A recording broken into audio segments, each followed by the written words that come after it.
grandson. They're staying with her now. Okay. She went in.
Well, good morning, everybody. It's time for us to get started.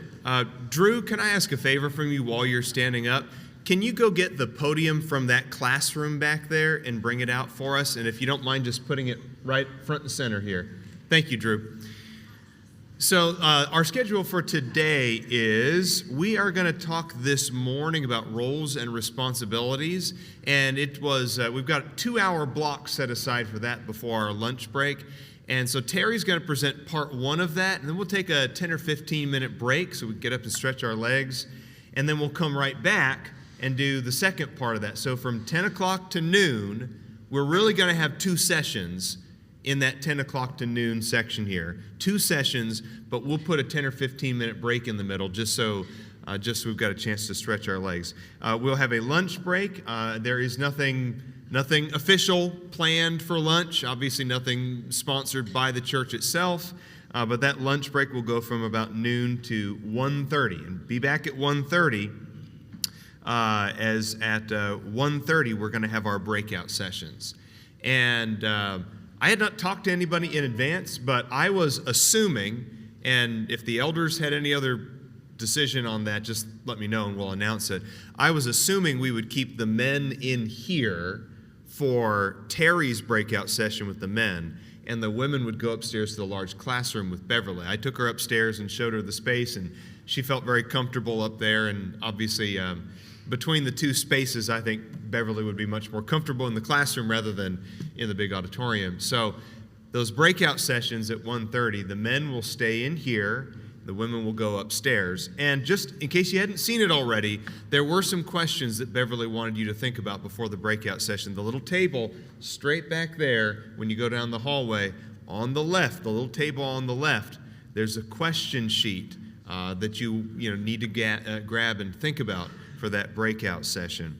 So I'll lead us in an opening word of prayer. Keep in mind there is one prayer request that we got this morning. Belu Carter has asked for prayers for her family, her grandson's wife, so I guess her granddaughter-in-law, if that's such a thing, went into labor yesterday, and the baby was born fine, but it was a difficult labor, and her grandson's wife lost a lot of blood. So Belu has asked us to keep her family in our prayers right now as they go through that. So let's go ahead and go to God right now in a word of prayer, and then we'll go right into Terry's first presentation. Thank you so much, God, for all of our many, many blessings. What an incredible, beautiful, sunshiny day it is. We thank you for that.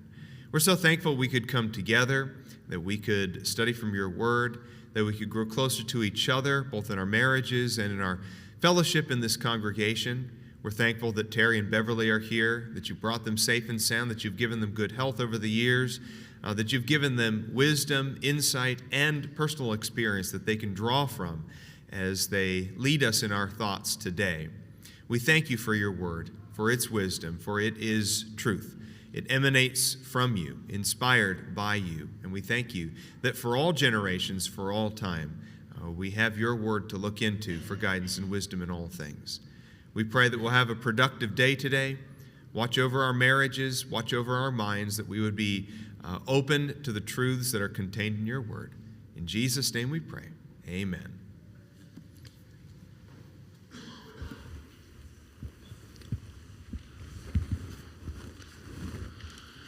Well, good morning, everyone. Oh, yeah, that'll be helpful. Let's set this right there. It's not quite enough space, huh? No, we got plenty of room. We're good. Okay. Yeah, we're good, man. We're good. Well, how's everybody doing this morning? Good. Okay. Saturday morning, how many of you would typically still be in bed right now? You're not willing to raise your hand, are you? You're thinking, all right, at least one. All right, one brave volunteer. Ephesians chapter 5, if you would, turn to that passage. And I'm grateful for your presence this Saturday morning. And just want to talk about this morning, we're going to talk about the different roles in relationships. Okay, so, oh, there we go. So, all right, so wait a minute, Ryan. That's not what I have. Sorry. That's all right. Come on. It's just loading. Okay. I'll tinker with it. All right, well, that's fine. That's fine. I'm a highly overpaid professional, so I can, go with the flow. Your leadership wanted this to be today's sessions to be more interactive. And so I'm not just going to preach a lesson to you, or 4 lessons for those who would be the guys who will be in here. But ultimately, a lot of that is up to y'all in terms of, if you're going to have a question or you want to make a comment or something, just raise your hand. And if I don't see you, you can say my name. Hey, you. And then wave your hand. How all of this got started, I was a preacher in training. I did my very first wedding was the guy that I was training with. He was going to be out of town I think it was on a meeting or vacation. This couple wanted to get married, had already made plans, already got the venue, and so he came to me and he says, hey, they're getting married and they would, they need somebody to do the ceremony. I'm going to be gone. Would you do that? Sure. Well, first one I've ever done. So there are some things I remember about that. I remember I got a free suit out of it because the groom and I were about the same size, and he had a gray suit and they wanted it to be gray, and so I got a suit out of that. I remember that for the entire ceremony, people stood because I never told people to sit down. The grandfather of the groom came to me afterwards and he says, do you realize that we stood up for the whole thing? I said, oh. He goes, 6 minutes and 37 seconds. It was all right. I also remember that I had virtually no interaction whatsoever with that couple. I showed up, did a ceremony, they were married when they left, and that was it. I saw them 2017, 2018. The wedding would have been in 1985 or 86. And I saw them at a marriage retreat in Florida, and they were still together. So the first one that I did stuck, but it had absolutely nothing to do with me. All I did was perform a ceremony. When I started full-time work in Indiana, I kind of, young, kind of start, through the same people would ask you to marry them, sure, and you didn't really do anything. You got it working right, you can go back and sit with your wife. This is a marriage thing. Thank you. Sorry. That's all right. That's all right.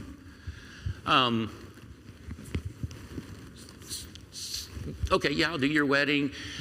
And then when one of the marriage ceremonies that I performed and the marriage started coming apart. And it was at that point in time that I realized, I need to be doing more in terms of preparing couples for this relationship.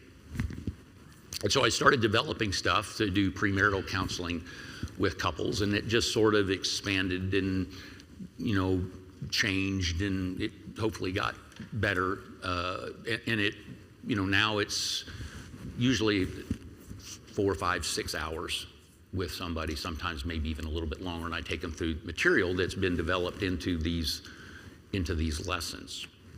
And so that's how it kind of got started. And I told some young people last night, I said, right now you have, in this one lesson, more information about marriage than I had, that my wife and I had when we got married. I was 19, she was 18. And so we were married very young. And, here we are 43 years later, but it's not because we went into it overly prepared or even prepared at all. So we've learned a lot as we've worked our way through the years. This morning, we're going to talk about the different roles and responsibilities, right? So sum up the wife's role in one word. Okay, help, that would be a good one. Thinking in terms of Ephesians 5. Submission, okay? The husband's role. Both.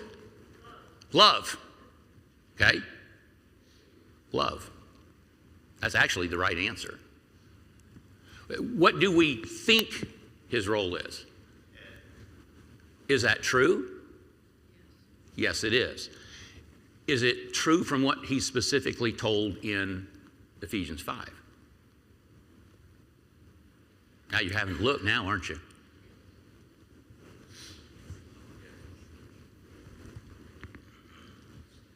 From what he's told in Ephesians 5, what's he told?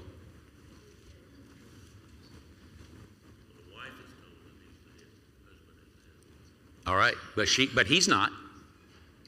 But he can read it. Only if he's reading his wife's mail. Okay? Now, obviously, a husband is the leader, but that's not what Paul says. The instruction to the wife speaks about his headship. When Paul gets to husbands, he doesn't say you're the head. He says you're to love. In fact, he says it 3 times. So what I want us to talk about is this idea that marriage, in a marriage, we have to be a team. And so, Brother Brian over here, sporting his St. Louis gear, I told him I hate the Cardinals because they beat the Rangers in the 2011 World Series. On a baseball team, how many pitchers are there? Oh, on the field. Sorry. Yeah. See, it's a Saturday morning for me too. So, when I ask a question, don't necessarily answer what I'm saying, answer what I actually mean. Okay? How many pitchers on the field at any one time? One. How many catchers? Well, that doesn't seem fair to me because you've got, I think teams are 25 where they used to be. I think they've upped them a couple players now with the new contract. But there's 25 players, 10 of them are pitchers usually. Only one guy on the field gets to throw the ball to the batter. That just doesn't seem fair to me. How many quarterbacks on a field for a football team? One, okay? Who calls the play? Both of the quarterbacks? Coach and the quarterback. Okay, all right. But on the field, the quarterback is the one who relays the play. I don't think that's fair to the center, that he doesn't get to relay the play.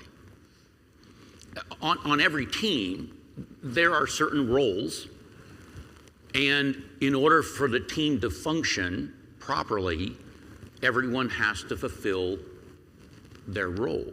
And on a lot of championship teams, what we find is that it's not necessarily loaded up with superstars.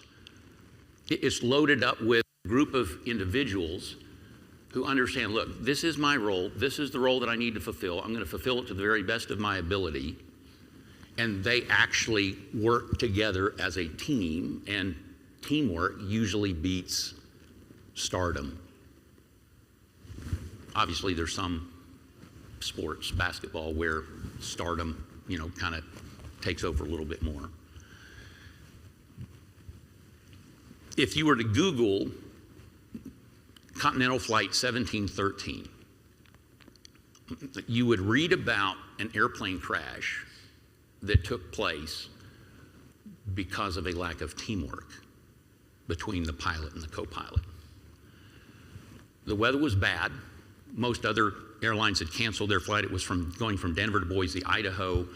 Most other airlines canceled their flights. Continental kept flying, and there was apparently a lot of people who were more concerned with getting to Boise, Idaho, than to ask, well, I wonder why they're flying and nobody else is.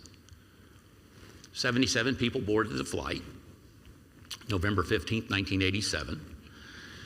And what came into play is that both the pilot and the co-pilot were very inexperienced.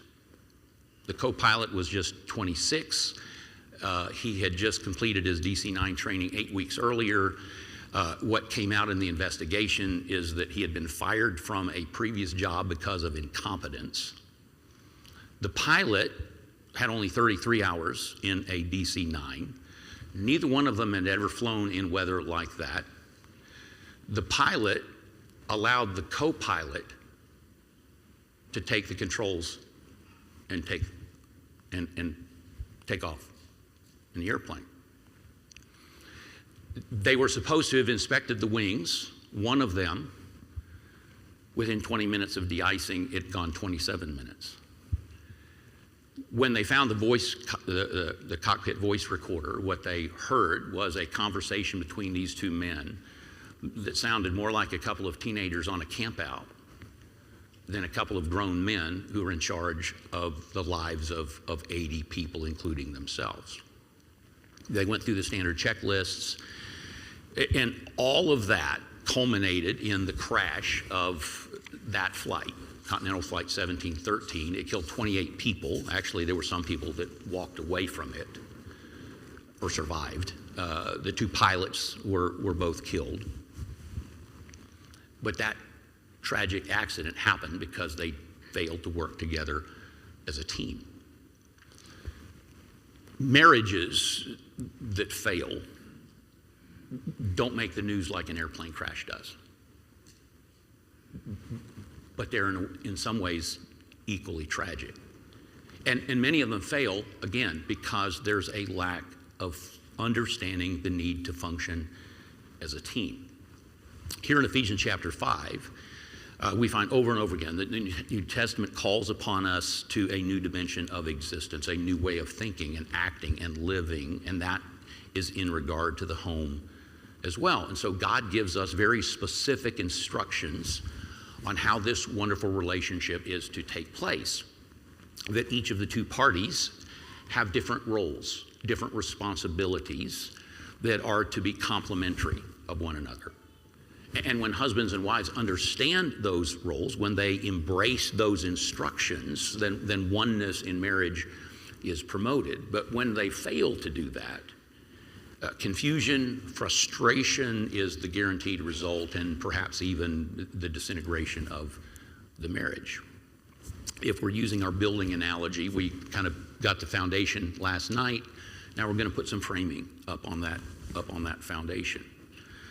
So when we talk about the biblical blueprint for marriage, we would certainly be remiss if we skipped Ephesians chapter 5, because Paul goes into great detail in this particular passage, and to some extent, not in quite the detail, he also repeats this over in the book of Colossians as well. Two distinct roles, two distinct positions on the team, if you will, as designed by the Creator. And in Ephesians chapter 5, what's the parallel that Paul uses? Christ and the church. Okay, now we'll talk about this a little bit more at the end.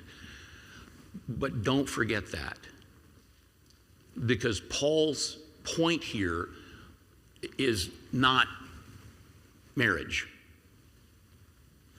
Paul's point here is the relationship that Christ sustains with the church. And from that, the parallel he draws from marriage. And the reason I want to emphasize that is that what Paul is communicating to us here is that our marriages are to reflect to the world around us the relationship that you and I sustain as part of the body of Jesus with our Redeemer. That takes marriage to a different level, doesn't it? It's not about just following some rules. It's about our marriage needs to reflect to a world that's watching what it means for us to be in Christ.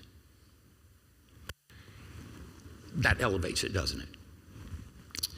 There is a unique pattern. Obviously, the wife's role is that of submission and respect, and the parallel that he draws is that, the submission of the church and the respect that it has for its Redeemer.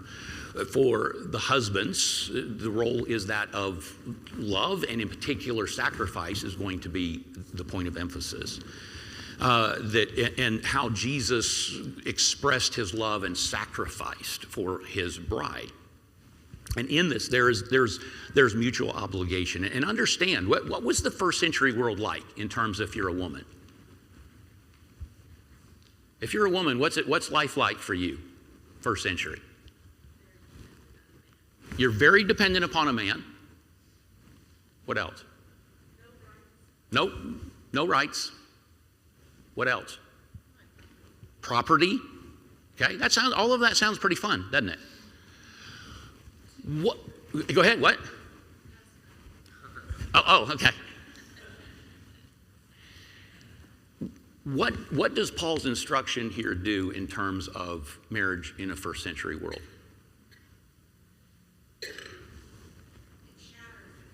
Yeah. I mean, he destroys all of those concepts that were prevalent in the ancient world. Here, what he says, okay, you've got different roles, but understand, you are engaged in a partnership with your mate. You're on the same team. And that is radical. We don't think of it in that way in 21st century culture, but that was radical in terms of the world to which Paul says this. Now, let's read about the wives here. And by the way, you know why I'm starting with wives this morning? That's exactly right. Paul did, okay? So that's where Paul started. Ladies first, I suppose. Wives, be subject to your own husbands as to the Lord. For the husband is head of the wife, as Christ also is the head of the church, he himself being the Savior of the body. But as the church is subject to Christ, so also the wives ought to be to their husbands in everything. Verse 33, nevertheless, each individual among you also is to love his own wife even as himself, and the wife must see to it that she respects her husband. Let me ask you, ladies, is there anything complicated or complex about what Paul says and who he's saying it to? Nope. There's not. It's just not. The problem that we have with this passage is the application of it. It's not the understanding of it. We know what it says. We just don't like what it says. Especially in an age of liberation, where anything that would remotely further the oppression of women is resented and resisted. And we get that, don't we? Or we should. That over the centuries, women have been exploited and they have been unjustly treated. And sadly, that hasn't stopped, even among Christians, where men, us guys, misuse our leadership, our headship. One of the things that we need to take away from this is that women were typically despised. Most Jewish men prayed to God. They were grateful that they were not made a woman. For a Roman or a Greek, she was just a piece of property. You had a wife to bear children, to keep your house, and then you had somebody else on the side to take care of all of the other stuff. And it's important that we see that there is a distinction here between a person and the role that they play in life. That, ladies, you are equally important to the marriage. In fact, most women are really the heart and soul of their house. But there is a certain role that you have. I mentioned my premarital counseling. I meet with them usually the first time, go through what we covered last night. And then the second session is on Ephesians chapter 5. And so I said, here's your assignment. I want you to go home and I want you to come up in your own words. I want you to define submission and I want you to define leadership. I don't want you to talk to each other. I want you to come in. You don't know what the other one's going to say. One couple, the young lady comes in. She was, raised in the church. I mean, she'd been going to church since she was an infant. And she comes in, and so we get to that part, and I said, okay, give me your definition of submission. And there's this long pause, and tears start to come down from her eyes onto her cheek. And she says, I know what you want me to say, but I don't want to lose my identity. And I said, I don't think you know what I want you to, I don't think what you think I think is what I'm looking for. Here's a young lady who was raised in the church. She doesn't get it. Whose fault's that? Parents, teachers, preacher, church, whatever you have, there's a lot. She doesn't understand what biblical submission is, because if you understand what biblical submission is, it doesn't lead you to that. It does not take you to a place where what God is asking you to do, ladies, is to surrender your identity. It's not what it's about.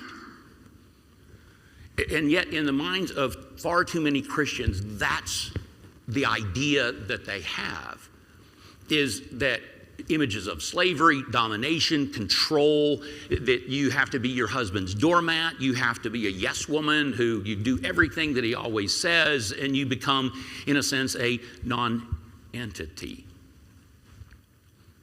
Yes, sir? Why do we feel like we always have to go there to be explained? Christ is the head of the church, the husband's the head of the wife. Why do we have to go in and explain she's not inferior? That's a good question. We do that every time to show that she's not inferior. Well, this girl didn't hear that. I understand. The one that I'm talking about. The whole idea, and we're going to get there in just a second.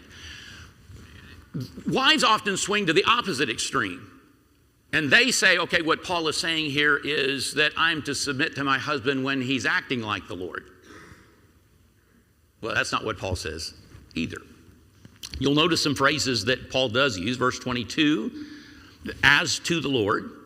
Verse 24, at the very end, in everything. Verse 33, the wife must. And what those words and phrases do is it means that God calls upon a wife to submit whether she feels like it or not. That it's not based on her husband's attitude or his behavior. It is, in fact, based on her relationship with her Lord. And so when we hear someone respond negatively to this idea of submission, we can pretty much bet the bank that it's a result of misunderstanding what biblical submission is all about. Because biblical submission actually enhances rather than destroys self-worth. It actually enriches her relationship with her husband. It doesn't hinder it. Now, there are a lot of misconceptions, and so let's talk about some of those in regard to submission. And by the way, ladies, sit through the first one, and this is what I told that young lady. Just wait till we get to the end. Hear what I'm going to say to your husband to be. And so, ladies, make sure your husband comes back. Don't let him go anywhere during the break, okay? If he goes to the bathroom, stand outside the door. Make sure he comes back out. So what isn't submission? Let's deal with the one. Not inferiority. It does not suggest inferiority. How do I know that?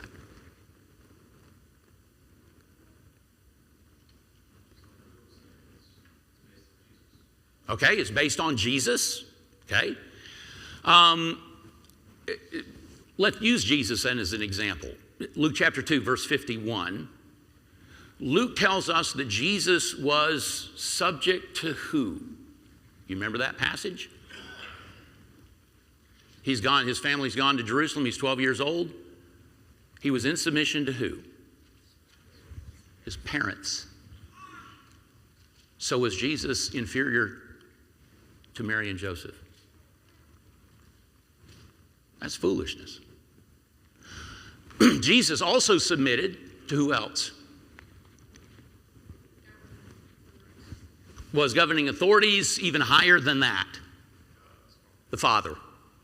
So was Jesus inferior to the Father? The first one was foolishness. This one's heresy. Okay, Jesus submitted to his Father's will. That didn't make him inferior. We're supposed to submit to, Stacy said it, the governing authorities. So are we inferior to the governing authorities? Thank you. Thank you. No. I mean, now we've stepped from, heresy to the utter ridiculous, right? Okay? The word here simply means to arrange under rank. It was used to speak of a soldier who submitted himself to the authority of a higher ranking officer. The private may actually be a much better person than the general that he takes commands from. But he is to submit to those instructions.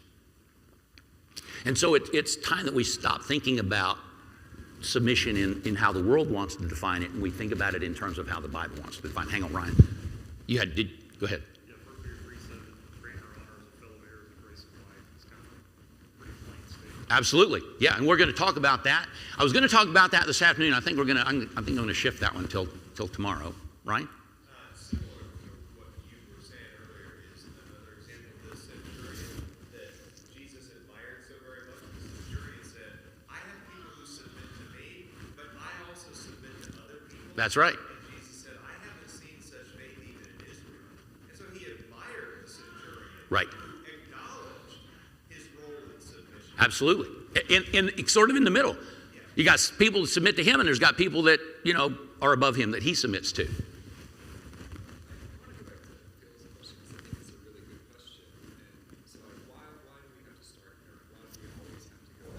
does not apply if you're, because everybody would agree with that.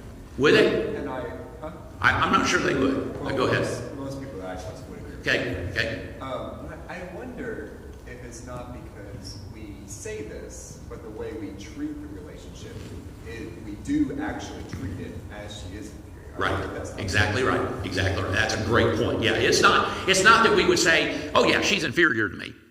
But in our actions we demonstrate it.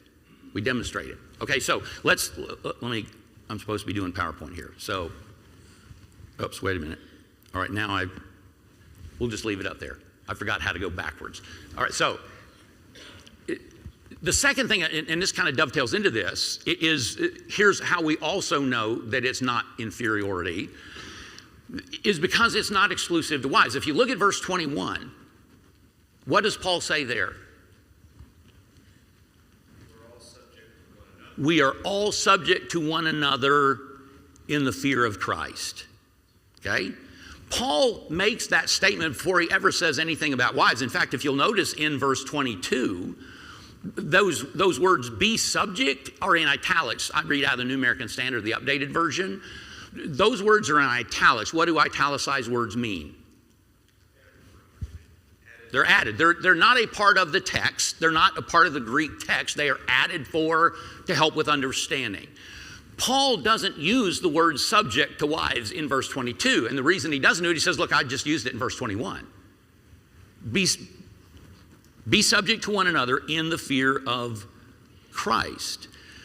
Jesus, time and again, emphasized the importance of being a servant. And we're going to talk about this when we get to the husbands. Inherent within servanthood, inherent within that is the concept of submission. Gentlemen, we'll talk in the next session. For us to love our wives as Christ loved the church is going to require an aspect of submission. Because you can't serve somebody else and not, in a sense, submit to them. And so in reality, every church member is called upon to submit, right? We're to submit to governing authorities in Romans 13. Church members are to be subject to the elders, Hebrews chapter 13. We're to be subject to our employers, 1 Peter chapter 2 and verse 18. Submission is the lifestyle of the Christian. It's not exclusive to wives. Wives aren't the only ones that have to submit. There was a story of a young guard. He was on sentry duty. And he was on sentry duty for the first time, and he had orders not to admit any car to the base unless it had a special ID seal. The first unmarked car that pulls up carries a general. The general instructs the driver to just go on through. And the young sentry said, "Sir, I'm new at this. Who do I shoot first, you or the driver?" The sentry understood, look, everybody submits, even generals. It doesn't mean that they're prevented from expressing their opinions or their feelings. And I think here's where we get into the whole, what we say with our mouth and we betray with our actions. Some men, in exercising their headship, they refuse to allow their wives any expression of ideas or thoughts. Understand, that is so far from biblical teaching. That can devastate a woman. That is, in a sense, maybe not oppress, might be a little too harsh. But what is sure is that she's not on a team. There's no way she's on a team. It violates Peter's instruction, what the brother referred to, for us to live with our wives in an understanding way, chapter 3 and verse 7. To listen to what our wives are saying is to stand in direct violation of the will of God. Gentlemen, we need to understand that discussion, dialogue, and even disagreement are not necessarily synonymous with a non-submissive spirit. And a husband who classifies those things as a failure to submit doesn't have a clue when it comes to communication or how to express Christ-like love. That is a male ego that has not been molded and shaped in Christ's model of conduct. Because nowhere is there any passage that commands a husband to place your wife in submission. And I've heard Christian husbands, with the way they talk, think that's their job. And it's not. In fact, that's the very mentality that Paul is battling against. The most profound effect that Christianity had on first century marriages and perhaps even 21st century marriages is that relationship became a partnership where both husband and wife could find completeness and joy in one another. And because Bev is a lot more proficient in certain areas than what I am, she is free to express her views, her opinions, to disagree with me. And I'd be a fool to not listen to what she has to say. In fact, I could even be sinful for refusing to do that. In many cases where there is a point of disagreement, typically Bev and I were able to come to a point of compromise. It's kind of like the guy the husband wanted to buy a new car, the wife, she wanted to buy a new fur coat, and so they compromised. She bought the coat, but she had to keep it in the garage. That's what we're talking about. Here's the reality, is that I don't think most wives, and there's probably exceptions to this, I don't think most wives have an issue with their husband making the final decision if they feel as though they've been heard, if they've been listened to, if they've been understood, if he is making a decision that's not selfish but that has her best interest in mind. That kind of dovetails into what we're going to talk about with guys in terms of leadership. When a wife feels as though her opinion has never been heard, perhaps even not even been consulted, it's hard for her not to feel resentment. I heard of a preacher who he traveled 1,000 miles away, accepted a position with a congregation, and came home, never talked to his wife about it, came home and said, well, we're moving here. She had issues. And the church that she went to knew she had issues. Now, some of that's on her, but I can understand. It is not absolute. It's not absolute. What do we mean by that? I can just sort of pick and choose. What do we mean it's not absolute? Do what? Right? Submit as to the Lord. As to the Lord. But it also says in everything, so that means everything, right? But it says to the Lord first. Okay, all right. Somebody over here? Doesn't include sinful actions. Yeah, it wouldn't include, if your husband asked you to do something that's sinful, if he asked you to do something that would violate your conscience, I can't do that. Then you don't have to. It's not, this isn't, Paul's not saying, look, whatever he says you got to do.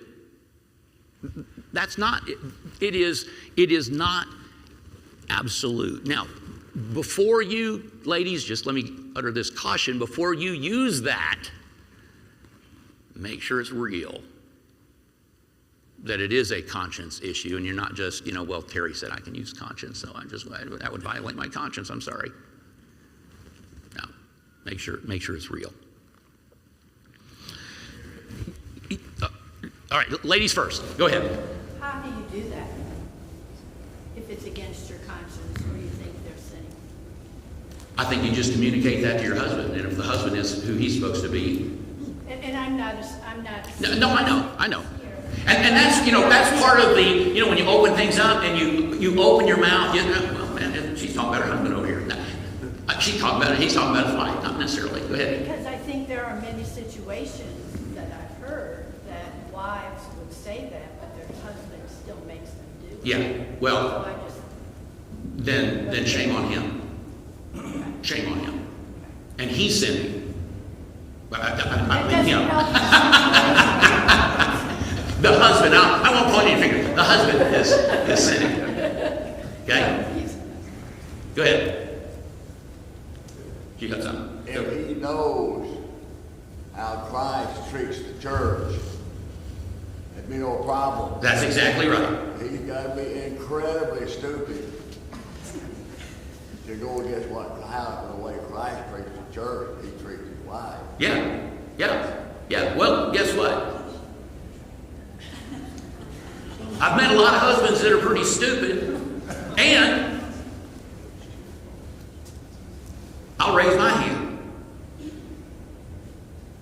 Because there have been times I've been really stupid. Inexperienced. No, I was just stupid. I thank you for trying to let me off the hook, but I just stupid. Now, it's funny that because, we're all, I don't see any really young kids, but when I use that term, when my grandkids were little and I used the word stupid from the pulpit, they would, Pop used a bad word. So anyway, all right, so hang on. Ryan, go ahead. So I think one of the ways that we answer some of the issues, some of the questions, because I think Cindy brought up a really good, I mean, that's a good Yeah. question. Like, what do you Yeah. do? How do you answer that? One way is, of course, there's a second part to all this, right? Sure. There's a second part that we'll Yep. talk about in a bit. Yep. It's coordination between those two things. So an analogy that I think would explain it is, if you're remodeling your kitchen, you have a lot of things that need to be coordinated. They need to work together. The plumber has a certain schedule that he needs to keep. The sheetrock person who's going to fix up the wall when the plumber's done Right. has to coordinate as well, because Right. the sheetrock person can't come in, fix the wall before the plumber's done, right? Right. The plumber leaves for the day, the sheetrocker comes and says, well, I'm going to patch the hole in the wall now, but the plumber wasn't finished, right? So if there are things that the wife needs to work on, that's not a wife by herself thing. Right. If there's things the husband has to work on.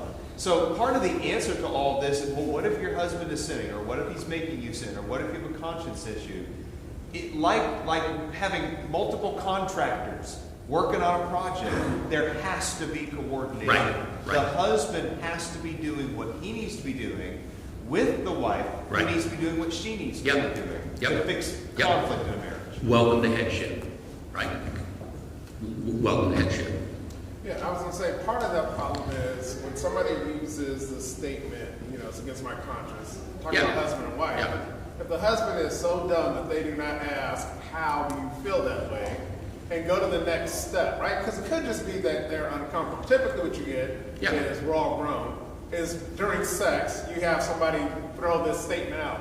And the husband's just gonna shut down, not say anything, instead of talking Yeah. and helping her. Yeah. He may help her, and she may end up helping you. Yeah. But if you shut her down, at that point, then you end up unhappy. Right. She's unhappy. And so I think a real problem, you know, and I'm sure you're going to dive into this later, but within the church, we live a facade when it comes to sex. It's amazing how many marriages end up, people go off to the side to get sex.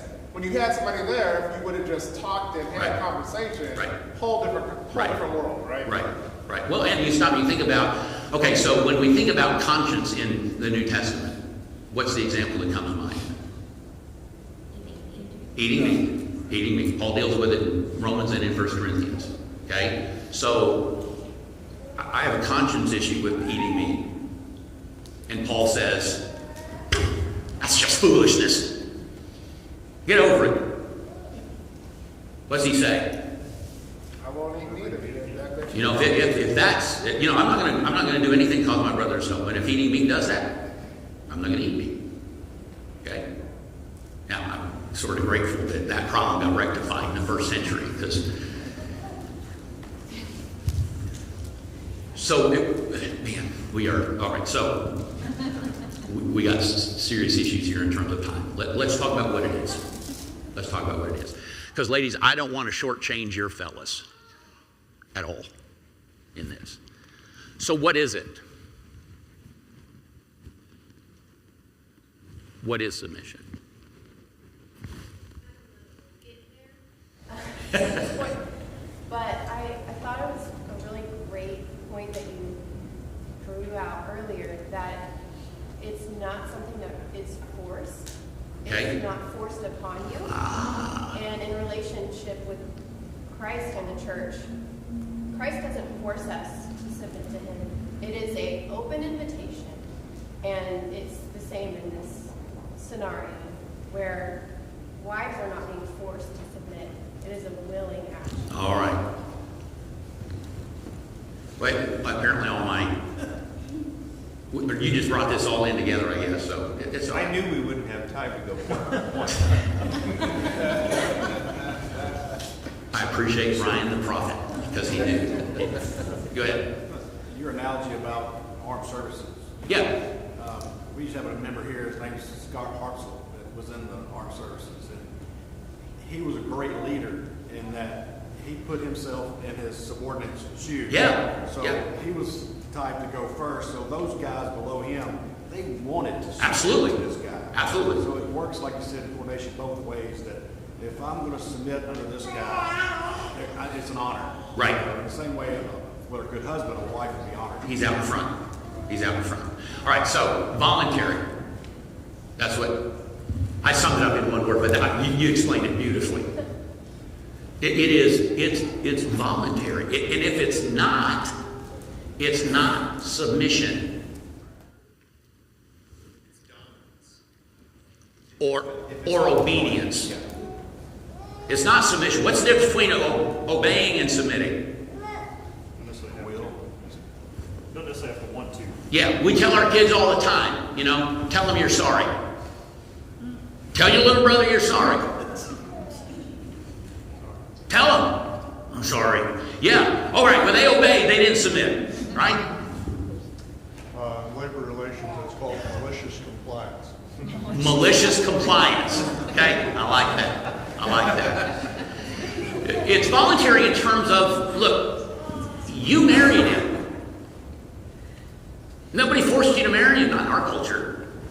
You married him. You chose who you would submit to.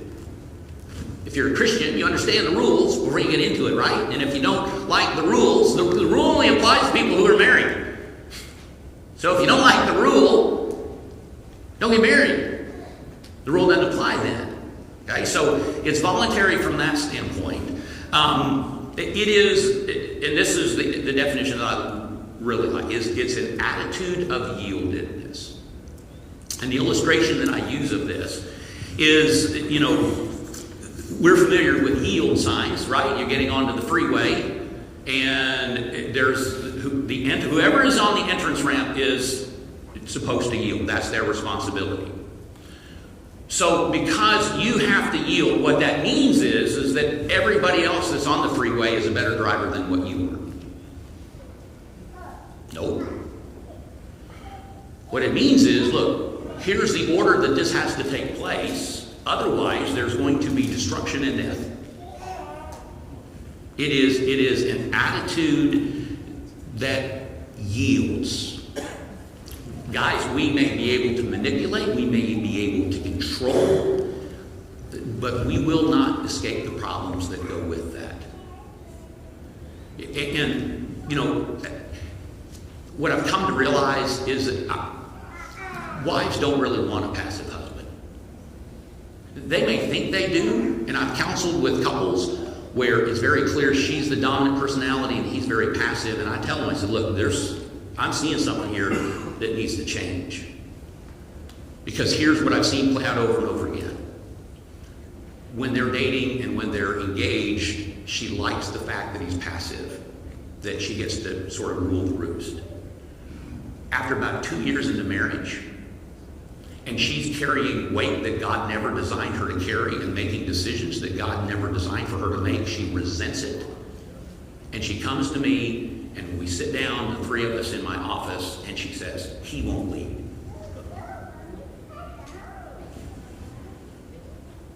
That's who you married. You liked it 2 years ago. You don't like it anymore. Because you realize, look, I can't carry all of this. It's not a team.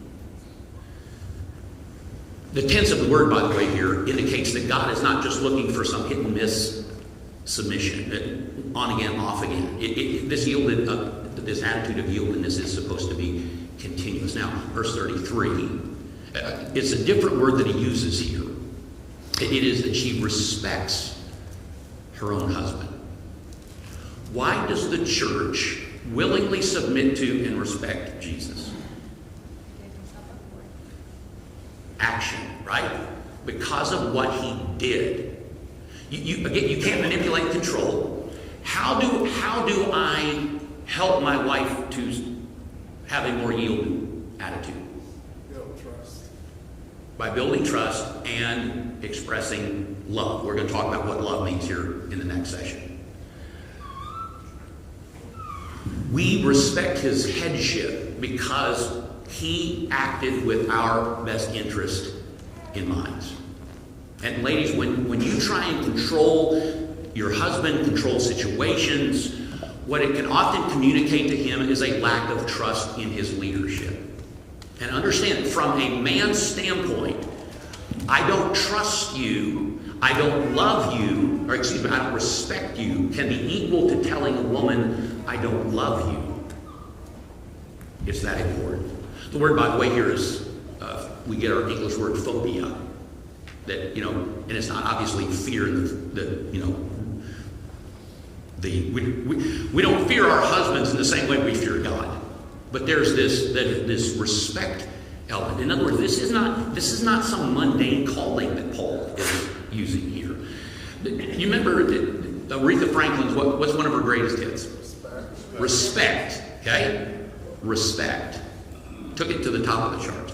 What you may not realize is that song was actually written by Otis Redding to his wife.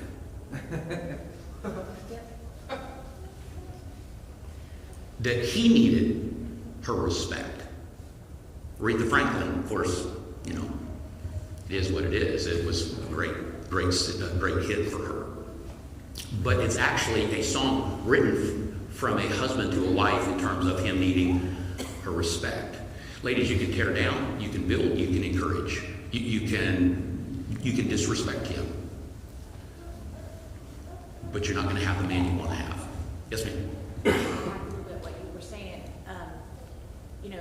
the dating situation that, women sometimes like that their person they're dating is. Yeah, yeah. But what if you're in a relationship that you want the man to be the head? Yeah. And that person just never takes that role.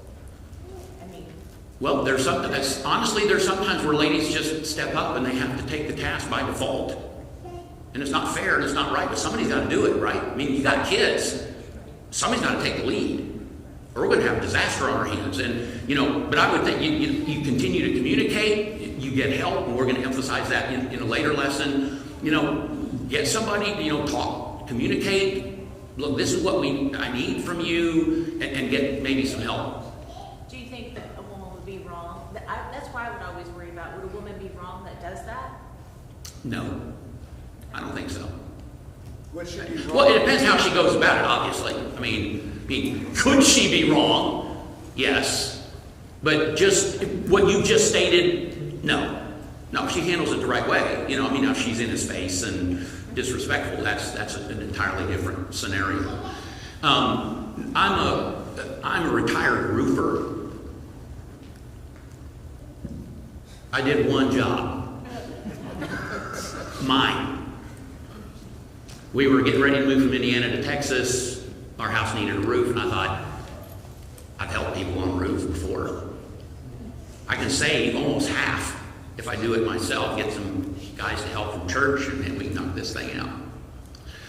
I hired a young guy, high school kid from church. We stripped off like one side of the roof. And it's like the last shingle hits the ground. And my wife comes out and she says, there's a tornado that's like 8 miles, 10 miles away, and it looks like it's tracking this direction. So we go out, I'm trying to get visqueen down on the deck to try and keep it from leaking, and the wind's blowing, and I almost end up on the ground. So I got on the visqueen slid. The only thing that caught me from hitting the ground was the gutter. There's a deluge. I'm up in the attic, and I've got every pot, pan, saucer, container possible to get all of the leaks, and I still don't get all of the leaks.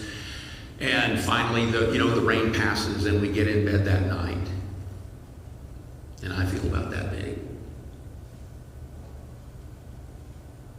And I told my wife, I said, I'm sorry. And she looked at me and she said, I'm not worried about it. I know you'll take care of it. There was no way in the world I was going to let that woman down. Now, full story. The next morning, she said, come here. She said, raise your right hand. Repeat after me. I, Terry Slack, will never, ever again, try and roof my own house. So, Hollywood typically portrays husbands and men in general as inept and ignorant buffoons. Is that who you really married? Behind every great man is a great woman who understands that when she brags on him, whether it's in private or in public, it is like bringing her a dozen roses. ladies, by your attitude of yieldedness, you wield incredible power and enormous influence. It is a great responsibility to be that. And your submission can make him feel like he can conquer the world. Now, again, we'll put an asterisk right there because this hinges on the husband being who he's supposed to be as well. You're a team. You're a team. If you demean him, if you belittle him, if you try and manipulate and control and criticize him, I promise you, you will have less of a husband than you want to have.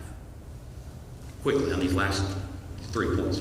It's part of a personal, intimate relationship. You'll notice in verse 22, whose husband are you supposed to submit to? Your own. You picked him, okay? He's yours. It's your husband that you are supposed to submit to. Submission means that the wife sees herself as part of their team, and therefore they're striving to attain the same goals. She's not her husband's opponent. She's not in competition with him. She's not always fighting against him. And she understands that on any team, somebody has to call the play. Somebody has to be responsible for the decisions. And who is that, according to God's plan? It's the husband, right? Now, he should have talked to you, communicated with you, but ultimately, he's the one who's responsible for the decisions. Like in doubles tennis, you got two people. What often happens when the ball goes in between them? What do they look at each other and say? I thought you had it. This is so there's no ball that goes between the two of you. He's supposed to get it. He's supposed to get it. It's by divine design. Equality of worth is not identity of role. Scripture teaches that we are all equal spiritually inside of God. When God looks at us, he sees souls. He doesn't see men and women. He doesn't see Jew or Gentile. He sees souls. And to argue with the concept and the instruction of submission is to argue with the original architect, the designer of marriage. It's not only a test of her love for her husband, but it's a test of her love for God. And lastly, it's evidence that she belongs to Jesus, because ladies, how easy is this? Nobody wants to say? It's hard, isn't it? It's easy for Stacy. I noticed Stacy didn't say that. Brent said that. Because I knew you were going to get on this one. Oh, yeah, well, sure, absolutely. Absolutely. Okay? It's incredibly difficult. But what that shows you is who's doing that? Somebody that has a Lord. And who's looking to follow their Lord, even in the things that are difficult. Now, ladies, you might be thinking, guy's got it easy. He's just the leader. We're going to break here. I think we're going to break. Hang on for it. And let me make sure that we talked last night about the differences that were made different, but we're on a team together. Now, knowing all of that will change nothing. It's living that. And admittedly, that will be hard to do. And husbands, we can make it a lot easier. All right, we'll break. Husbands, ladies, make sure your husband doesn't leave. Make sure he comes back for the session. When do we come back? I guess 15 minutes, is that what you said, Ryan? So